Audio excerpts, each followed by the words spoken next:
Hi guys, welcome back to Not So Ordinary Scrapbook channel. Today I thought that I would make my pumpkin and squash soup for you. I made an acorn squash the other day. I only ate half of it. No one else in my family likes squash, so I'm like the only person. So I thought I would use the other half of that squash today in my pumpkin squash soup. I'm not going to make a big batch of it, only because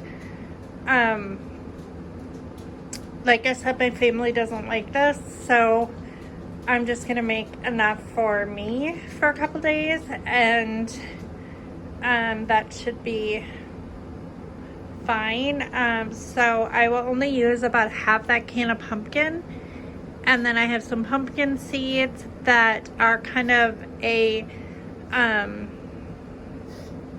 just kind of, it's optional, you don't have to put it on top, but I like to sprinkle them on top of the soup when I'm done.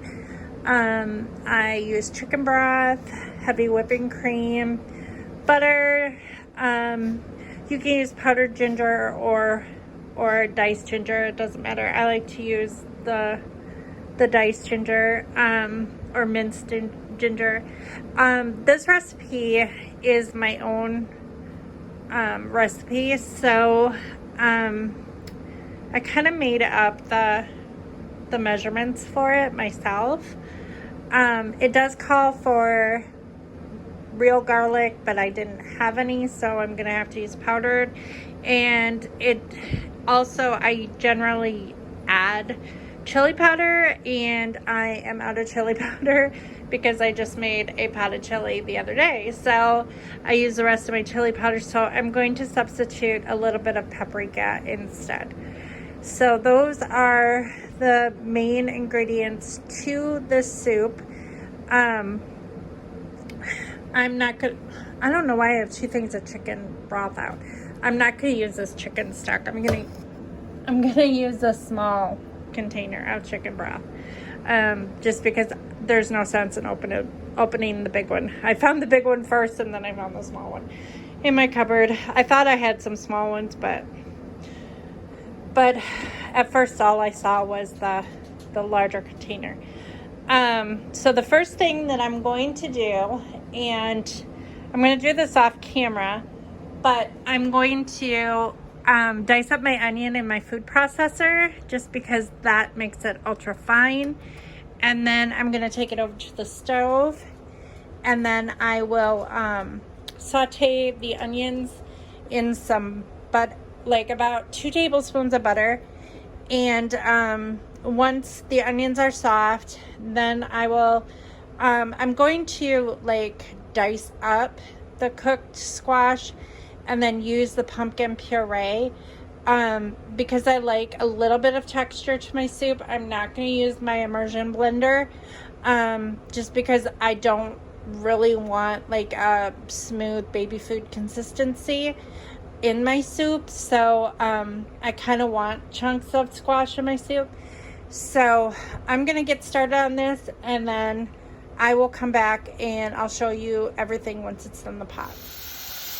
Okay, so I have my onions all diced up, and they are sauteed in the butter, the 2 tablespoons of butter in a nonstick pan. One thing also that I do that helps me out afterwards with cleanup is I make sure that I have a sink full of soapy water. If I have a sink full of soapy water, then I can just put the dishes in there, and as the soup cooks, I just do up those dishes. You can really wait to add your spices, but I prefer to like add them to the onions just because they can cook a little bit. So I'm just going to add a little bit of ginger, not a whole ton, to this. I think I'm going to just end up adding the rest of this, actually. Not a whole lot left in this container, so I've used it all. I may have to put my phone down to get the rest of that out. And then, and now is when I'll add my salt and pepper. So I probably won't be able to do my salt on camera. I don't normally put in a lot of salt because I have a medical condition that requires me to not eat a lot of salt. So I'm going to put a little bit of garlic powder in there too. And then I'm just going to stir that up. And that should really be all the spice that I need. Oops. Stirring it. It's hard to fill. I should have set up my tripod. I don't know why I didn't think of it. So I'm going to turn down the heat a little bit to like a low medium heat. I'm going to let those cook. And then I'm going to get the pumpkin and the squash dice and put in here. And then I'll show you the rest. Okay, I'm back. So I've got the pumpkin in here, the half a can of pumpkin, the squash that I just scooped out in scoops, and then the can of chicken broth in here right now. And I'm just gonna bring it up to a boil. If you're curious about the measurements that I used about a teaspoon of that minced ginger, and because it was down to the bottom, one thing that I do like in these tubes to get the rest of it out is I will cut the bottom off of it, and then you can scoop it out, like if there's, and there was about a teaspoon in there. So I added that. I added about a half a teaspoon of garlic, probably about an eighth a teaspoon of pepper, and about an eighth of a teaspoon of salt. I can always add a little bit more salt later if it needs some more, but I probably won't, just because I don't use a lot of salt in my food. So and I don't believe that this chicken broth was unsalted. Oh no, let's see, it says 33% less sodium, so there is a little bit of sodium in it. I'm not sure how much does it say.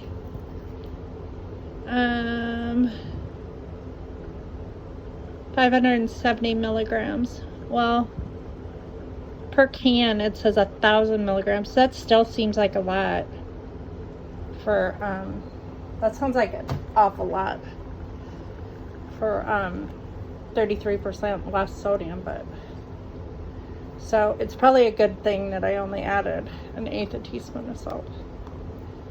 So you just stir this until it comes to a boil, and then you turn it off, and you add about a quarter cup of heavy whipping cream, and that's basically it. And then you just add the pumpkin seeds on top. Now I like to eat mine with peanut butter bread. I love peanut butter, or any nut butter for that matter. But you could eat it with hot bread, you could eat it with biscuits, you could eat it with really whatever you want. But I will show you the finished product when it's done, and yeah, and then I'll enjoy it. So I'll be back in just a few minutes.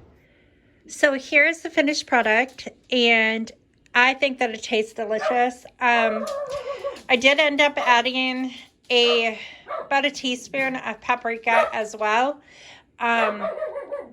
You can add that with the onions, or you can add it at the end before you add the cream. Just make sure that it cooks for a little bit. In total, this soup took probably about 10 minutes to make, just because the squash was already cooked. But if you're going to cook a squash in the oven, you want to do it at 350 for about an hour. And I always cut the squash in half, take out the seeds, and then put it like face down on a baking sheet, usually on parchment paper, and cook it for an hour, and it's done. But this is one way that I do it, because I can only eat like a half a squash at a time. and the soup is delicious. You can taste the fresh ginger in it. There are a lot of health properties in fresh ginger, so I recommend you try it. So, but I'm gonna eat my soup and do up those few dishes, and hopefully I'll get to a scrapbook video today, but I'm not sure. I have a lot to work on. So until next time, I will see you later. Bye.